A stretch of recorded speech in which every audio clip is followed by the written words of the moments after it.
President Mongan. So we have our proposed budget for 26-27. This would be a summary of all the slides I've gone through the past few months. So these are the superintendent recommendations. We have maintain all academic programs and extra activities, expand opportunities at the high school, different pathways, continue the district's plus replacement schedule, and balance the needs of the educational program with the fiscal needs of the community.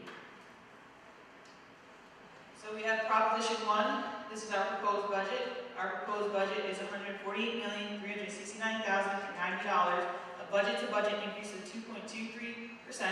And then we have a proposed tax levy of $94,027,287, and that's a tax levy increase of 0%. So that's $2.1 million less than the maximum allowable tax levy limit. So we have a couple of budget highlights. So this is pertaining to Proposition 1. So we have curriculum instruction. We have a lot of science and reading updates, classroom sets for kindergarten through second, grade 3, decodables. Then we have summer curriculum writing. So we've always had that budgeted, but Dr. Lawrence has done a great job of making sure it's organized and the staff know exactly what they're going to be doing this summer. We have special education and student support. So we're adding a special education teacher and 2 supporting staff for an 812 classroom in the elementary school. We need furniture and educational items for that as well. And then also we're bringing in an in-district behaviorist, offset by reduced vendor costs, so we already have one. And we also use vendors. We'd like to make it more efficient and bring in our own. So student consult, parent counseling training, and star curriculum coach. And then we also have to consider this year for the first time any student that would like to stay here for the 22nd birthday in special ed is allowed to, so we have to factor in any tuition costs, out-of-district costs, things of that nature.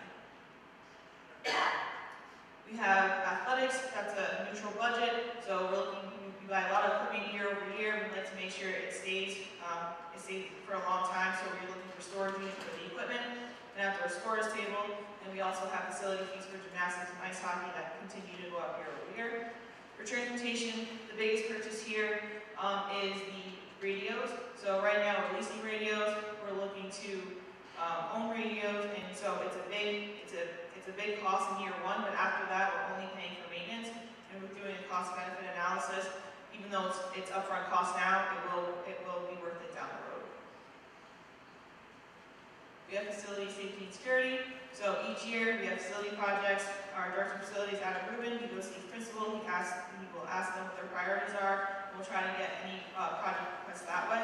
So for example, we have a chemical storage room in the high school, exterior door replacement at the middle school in Austin Road, abatement of flooring in Fulmer Road, and repainting of the Lakeview main entrance where all the students enter on the side. For safety and security, we're still phasing our glass mitigation on exterior doors in each building. We have more radio, so we've talked about transportation radios before, and now these are all of the radios district-wide, so we're doing the same type of work there. ADA signage, and then allowing additional contract security and then SRO and SPOs at summer events and after-school events as well. So we have additional staffing, so even though it's a 0% increase in tax levy, we are adding 4.4 staff. So we have the behaviorists that we spoke about before. We're now getting a library media specialist in the elementary schools. So we'll have a library media specialist in each elementary school. Before we were sharing a half FTE in 2 schools. For physical education and art, we had 0.8 FTE, and now we're going to make that full to 1.0. So we're adding an additional 0.2 based on student need. It gives a lot of opportunity for special needs classes, our high school falls academy, more pathways, and allows us to do more electives. And then that teacher assistant and aid for that 812 class. And as you can see, you don't see the special education teacher for the 812 class, and that's because we absorbed it with the retirement. So here's the budget in full. So the biggest point right here is that salary benefits are the majority of our budget. As you can see, every year I roll over the salaries based on all the contracts from the unions, and it comes out to almost 75% of our budget. Here's a breakdown of our budget in 3 parts. So we have to do this by New York State law. So we have the administrative part, the program, and capital. As you can see down below, it explains more of what exactly that means. So the biggest takeaway here is program is the majority of our budget, which is great. It's about 83% of our budget, and we want as like a threshold more than 75%, so we're definitely over that threshold. So we're in a good place, meaning that most of our budget goes right back to the students, and gives them a lot of opportunity. Here's the revenue of the budget. So you'll see state aid, it's about 30% of our budget. We'll get into more detail in a couple slides. We have the property tax levy. So it says at 0%, but you see minus $1 million. The reason being is because in 25-26, it was adopted at $95 million. And then in August, we had excess fund balance that the board decided to give $1 million back to the community. So you'll see $1 million difference here, but in reality, in 25-26, we did only levy $94 million. Another standout here is that we're using our appropriated reserves for tax reduction. FBAR, which is compensated absences, meaning if someone separates from the district, whether it's retirement or part of their contract, we pay them their balance of vacation, sick, depending on the contract. And then appropriated reserves for ERS, that's our employee retirement system. That $2 million will cover our bills for the employee retirement system. Here's a breakdown of state aid. So as of now, these are still preliminary numbers. We don't have a final budget yet from the state. I think it's coming soon. But obviously we had to adapt on what we know. So the biggest driver is foundation aid. That's a formula that is a bunch of factors involved that are specific to Mahopac that spits out that formula. So it's a 1.79% increase. You see UPK, Universal Pre-K. So you see an increase there, and really we only get the students that we actually sit in UPK is what we get. So that number necessarily isn't, might not be 1.5 million, it depends on how many students we get. We always like to get as many as possible. Then the rest of the aid you'll see is based on expenses. So the more we spend in BOCES, you get a percentage back on it, as you can see here, along with the transportation aid, building, things of that nature. So when you look at the state aid as a whole, we got 2.78% increase. Here's the tax levy history. So as you can see, what I've been speaking about so far is that bottom bolded line for 26-27, and you can see the history of where we've been. So last year it was negative 1.05 tax levy, and that's because there was that $1 million that was applied in August, 0.22 in 24-25. So you can kind of see where we've been. Here's a comparison of the region. And so when I say region, these are the most specific wealth profiles to Mahopac. They're not necessarily a budget amount, but relative to what Mahopac social economics are. So you can see Mahopac here, our tax levy allowable is 2.32%, and that's what we could have, as I've said. And then our budget is that blue column, and that's 2.23. So as I talk about 0%, this is important, so it translates to for the taxpayers. So if you live in town of Carmel, there would be a slight change of $4.35 annually and a 36 cents monthly. Town of Putnam Valley, $1.75 annually, 15 cents monthly, and this is based on a $500,000 assessed house. So the reason why, even though it's 0%, it went up slightly is because we're using the 2025 assessment numbers that were given to us by the town of Carmel and Putnam Valley.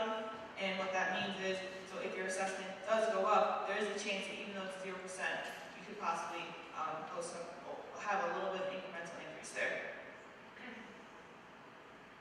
Here's our reserve fund summary. So as I spoke about earlier, we have appropriated reserves we're using for the employee benefits, employee retirement, and the tax reduction. I just want to point out that this is a screenshot of as of June 30, 2025. So for example, when you look at reserve for employee retirement, you see that $9.5 million, pending the budget is approved, we would take $2 million out of that. So when you look at the bottom, you see it's $33 million. When it's all said and done, also just to point out, when you look at capital projects, the Proposition 4 were to pass, that would also be used for that proposition. So all said and done, there'd be about $25 million left based on this budget cycle and on what we're using it for. So if the budget were to fail, we would have to go to contingency budget. And even though we're at a 0% tax levy increase, there's still other things by law that we'd have to eliminate. So we'd have to eliminate all equipment expenditures, also decrease expenditures part of the administrative budget. So it would be about a $900,000 decrease that we'd have to we have Proposition 2, the transportation bus purchase. So we're looking to buy 10 buses, diesel buses, that are totaling $1.6 million. This is a continuation of our 12-year bus replacement plan. This is year 9. So we replace buses that have an average of 80,000 miles and 10 plus years of service. As we look ahead, electrification is coming soon. At this point, there has not been a delay from the state. And if it were to happen, to electrify our fleet totally by 2035, it would cost us $40 million. So we're looking to continue to buy diesel buses. So we have, because we cannot purchase them at this point next year, just to make sure we have adequate buses as we have to look into what's next. Proposition 3 is establishing a capital reserve fund. So as I mentioned before, we have $5.4 million in the current capital reserve fund that if Proposition 4 were to pass, which I'll get into in a little bit, we would be using that money. We can no longer add into that reserve account. We need to establish a new one. So the voters are voting on just establishing it, meaning that not necessarily funding it, but we're able to fund it up to $10 million for the next 10 years. And the board can decide at the end of each budget cycle that if we have money left over in the budget, that they can allocate it to this reserve. So here we have Proposition 4, 5, and 6. I'm just going to give a summary of each, and you can also look on the website for more information in detail of what these propositions entail. But the biggest thing is Proposition 4 would have no tax impact because we would be using the $5.4 million from the current reserve we have, along with debt service dropping off, along with state aid we received for this project. So it would include renovating bathrooms, ADA upgrades, full bathrooms, high school, middle school, Oscar and Fulmer, select roof replacement at the high school and the bus garage, significant mechanical upgrades at Fulmer, and then a new gymnasium floor and divider for at Lakeview. So again, if this proposition were to pass, it would not cost the taxpayers any money because we have the reserve that we're using along with the things I mentioned. So now when you go to Proposition 5, there is a small tax impact there. So the tax impact for this would be $29.56 a year, which would come out to $2.46 a month, and that will last for 15 years. And this is separate from the general fund budget. So what's in Proposition 5 is auditorium upgrades at the high school, air conditioning at the high school, one of the high school gymnasiums, new lighting for high school practice field, significant mechanical upgrades at Austin Road, and new playgrounds at Austin and Fulmer Road. So in order for Proposition 5 to pass, Proposition 4 has to pass. And then when you go to Proposition 6, there's a little bit more tax impact. So that would be $111.23 a year, or $9.27 per month, and that would be all inclusive of 4, 5, and 6, and 4 and 5 would have to pass to get to 6. So you cannot vote yes for 6, and then vote no for 4 and 5, and it would not pass. What's included in Proposition 6 is the replacement of the existing field at the fall school to synthetic turf to accommodate baseball and softball, and also field hockey and soccer and lacrosse.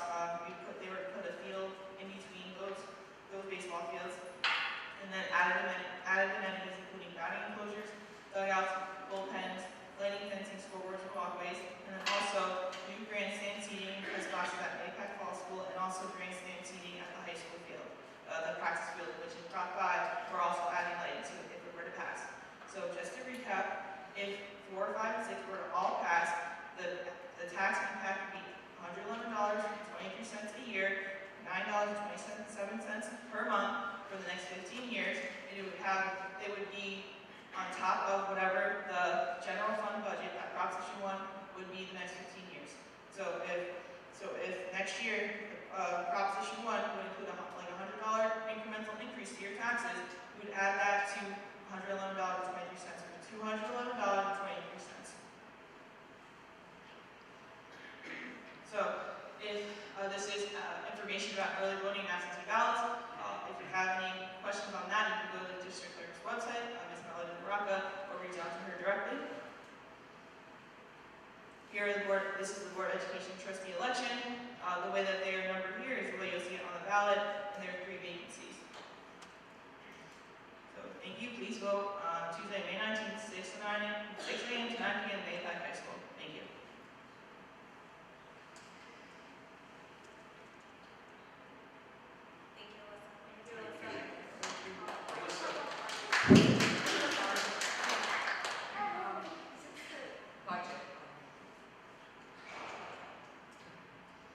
Since the state budget has not been approved yet, we don't really know our dollar amount. Last year, we had a situation that after we adopted the budget and we realized that we were actually getting more state aid. Can you just speak to what would happen with those extra dollars if that would occur again? Absolutely. So, good question. So if we were to receive more money after the state budget is adopted, where it says on this slide, where I just brought up revenues, where it says appropriate fund balance, we'd be using less fund balance instead of, so let's just say it was $1 million, we got more. It would be 2.5, and take $1 million off of that. In the event that we would get less state aid than we were promised, we have to use more appropriate fund balance. Thank you. And just to mention, the last few years we've been receiving more. We never had a situation where we received less to do. That's true, yes. But I mean, right now, there hasn't been a lot of talk from the state on the education side. I look at what Az was saying, what Niz was saying, NISCUS, and right now it's pretty quiet on the education side. That doesn't necessarily mean that they're funding less or more. There's just other issues at the state level that they're looking to resolve.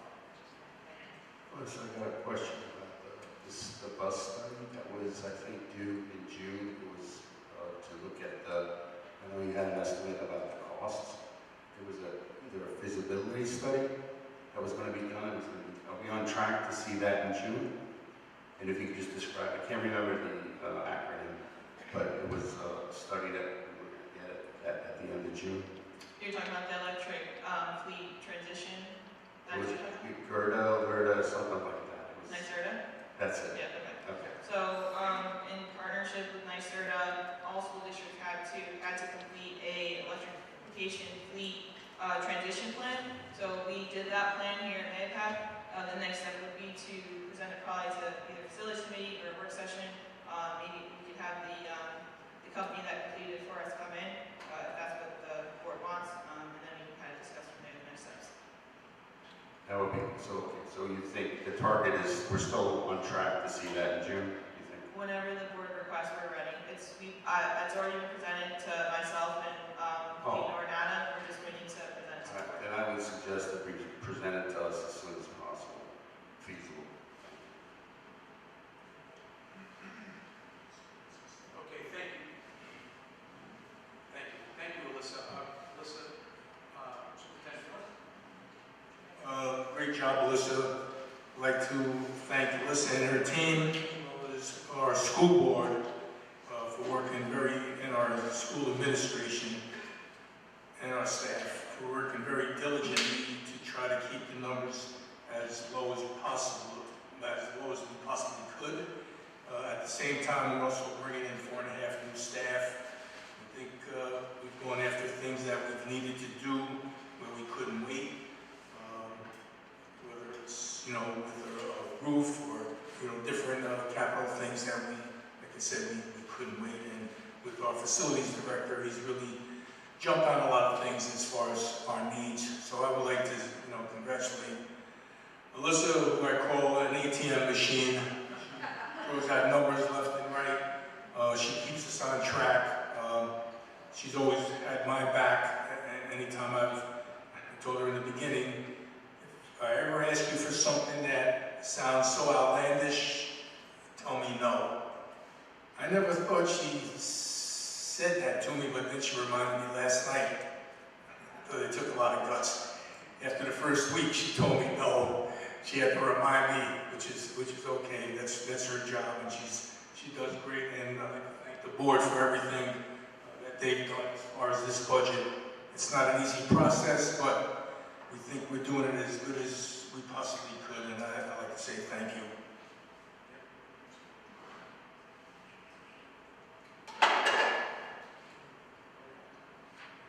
Okay, so what I'd like to do right now is I'd like to open it up for public comment.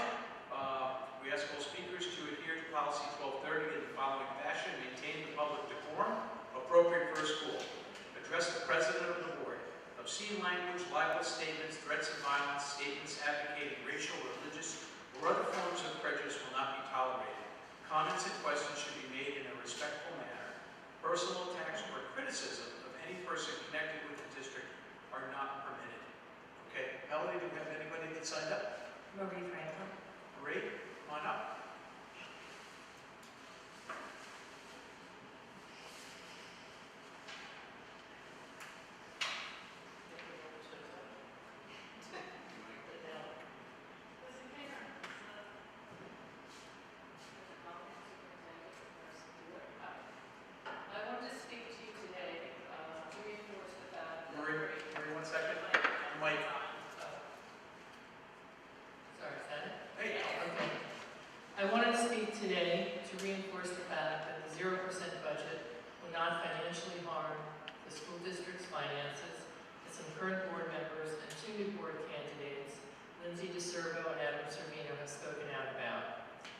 It is the right thing to do after the district increased reserves significantly.